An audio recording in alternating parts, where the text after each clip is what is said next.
Olá, meus alunos do 8º ano. O professor Alvori também preparou uma aula para vocês nessa semana. Espero que vocês todos estejam bem, precavidos, prevenidos do coronavírus, que estejam obedecendo o pai e a mãe, que estejam fazendo tudo que a mãe pede.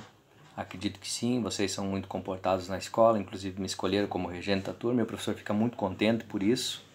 É uma turma que eu gosto muito de dar aula, uma turma que participa, uma turma que tem vontade de aprender. Então o professor não poderia deixar de preparar para vocês uma aula muito especial.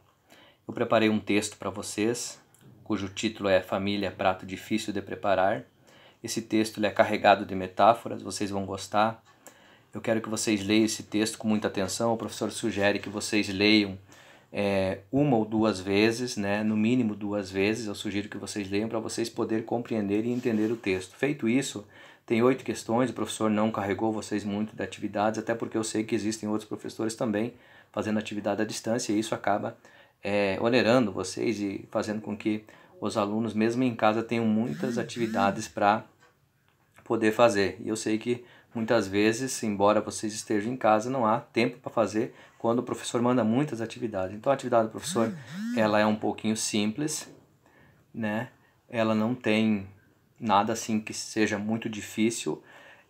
Existem 8 questões, sendo que 6 questões, melhor dizendo, são de compreensão textual. Essas questões vocês vão ler o texto e responder conforme está no texto. Lembrando que compreensão textual é só aquilo que está no texto. O professor não quer que vocês façam uso da interpretação, ou seja, colocar aquilo que vocês acham. Não, o professor quer que vocês coloquem somente aquilo que está no texto. As perguntas são fáceis de responder, é só vocês lerem o texto com muita atenção. A questão de número 7 e número 8, ela demanda um pouquinho de conhecimento com relação ao conteúdo que nós vimos em sala. Lembrando que o último conteúdo que nós vimos em sala foi a classificação dos substantivos. Nós vimos a flexão de gênero, número, grau, vimos a classificação de todos os substantivos, mas o professor deu ênfase em 2 substantivos. Lembram? O substantivo concreto e o substantivo abstrato. Vou explicar rapidamente para vocês o substantivo concreto. Lembra do substantivo concreto? O substantivo concreto é todo aquele substantivo que existe no mundo real, ou seja, no nosso mundo, e no imaginário. Lembrando que uma grande confusão que acontece nas aulas de língua portuguesa com relação ao substantivo abstrato é pessoas que confundem Deus com substantivo abstrato. Deus é substantivo concreto, o professor explicou na sala para vocês e expliquei por quê. Porque Deus ele existe no mundo real ou no mundo imaginário. E a regrinha básica para nós saber distinguir o substantivo concreto do abstrato é: se existir no mundo real e no mundo imaginário, o substantivo vai ser concreto. Exemplo: o professor acredita em Deus. Para o professor, Deus existe. Então, para o professor, Deus é substantivo concreto. Digamos que tem uma pessoa que você conheça ou algum familiar seu que não acredita em Deus. É um direito dele. Pelo fato de ele não acreditar em Deus, para ele, Deus existe no imaginário. É apenas na imaginação das pessoas. Então, da mesma forma, Deus é substantivo concreto. Então, a regrinha é essa. Substantivo concreto existe no mundo real. Aqui, mesa, cadeira, lápis, escola, aluno. Substantivos concretos. E aqueles substantivos que existem no imaginário.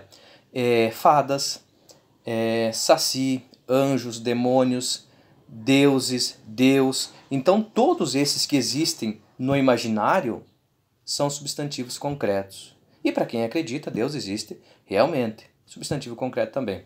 Agora vamos rapidamente para o substantivo abstrato.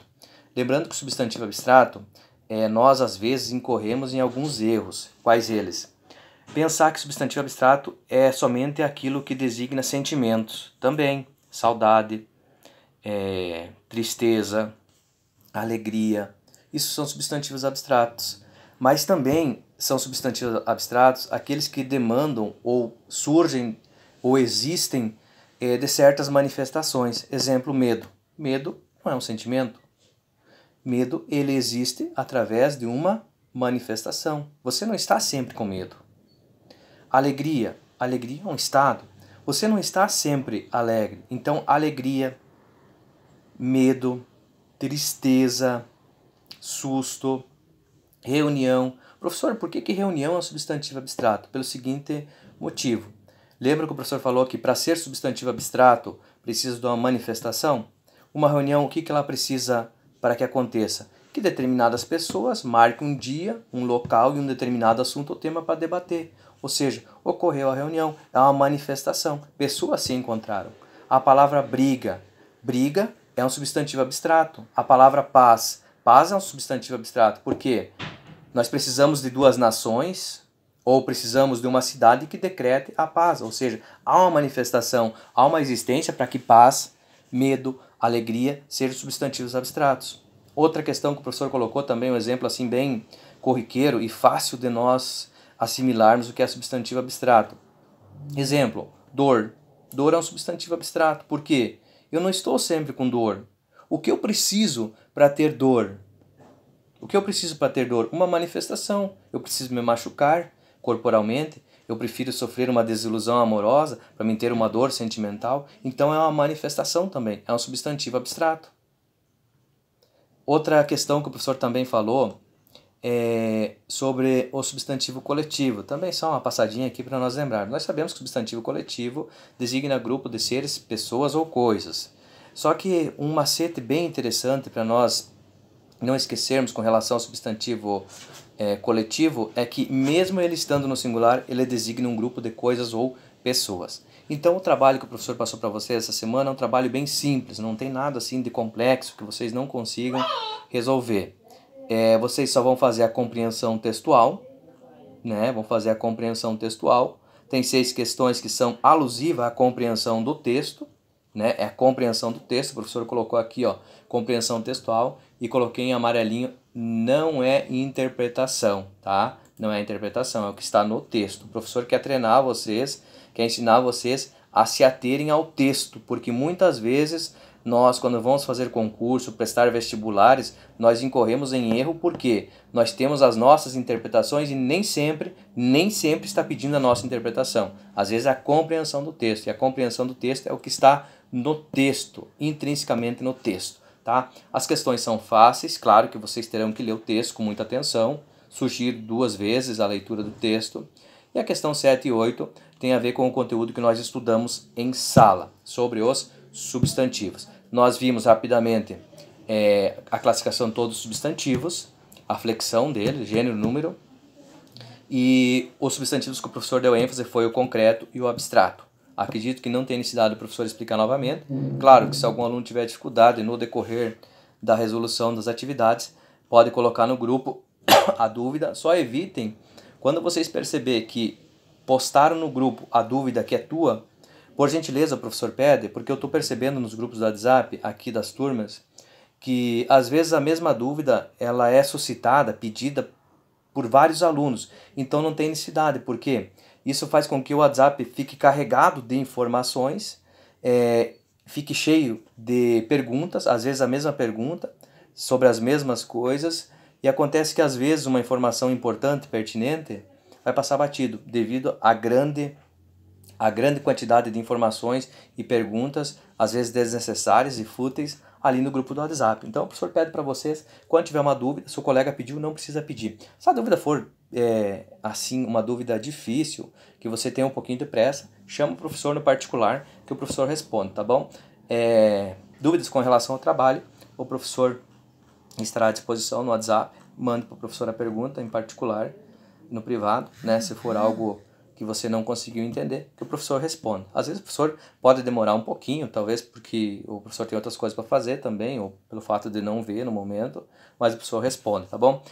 Antes que vocês enchem o WhatsApp de pergunta, o professor vai esclarecer aqui.